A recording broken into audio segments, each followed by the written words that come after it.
అమ్మవారికి ఏం చేయించామండి? ఏం చేయించామండి అమ్మవారికి మనం? చెప్పండి. కిరీటం మనం చేయాలి, దగ్గరికి చెప్పుకోవాలి. మనం అమ్మవారికి చక్కగా మనం అలంకారం చేసుకొని మనం చక్కగా చూసుకునేటట్టుగా మంచిగా బంగారపు కిరీటాన్ని శిరస్సు నుండి పాదాల వరకు. ఏమిటండి? శిరస్సు నుండి పాదాల వరకు అమ్మవారిని మనం స్వర్ణ కవచాలంకృత దేవి అలంకారం అంటాం. గుర్తుందండి? స్వర్ణ కవచాలంకృత అంటే శిరస్సు నుండి కవచం ఉంటుంది అన్నమాట. అర్జునుడికి కవచం ఎట్లా ఉంటుంది? అట్లాగా కవచం లాగా అమ్మవారికి కవచాలు దొరుకుతాయి. అప్పుడు అమ్మవారు స్వర్ణ కవచాలంకృత దేవి అలంకారంలో దర్శనమిస్తారు.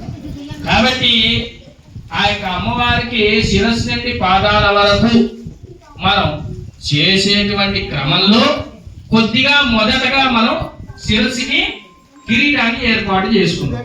అవునండి?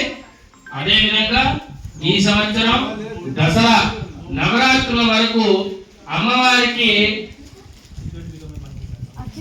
వామహస్తాలు అంటే ఈ యొక్క హస్తముద్రిక, పద్మహస్తం, శంకు, చక్రాలు, ఇటు 4 చేతులు, అటు 4 చేతులు.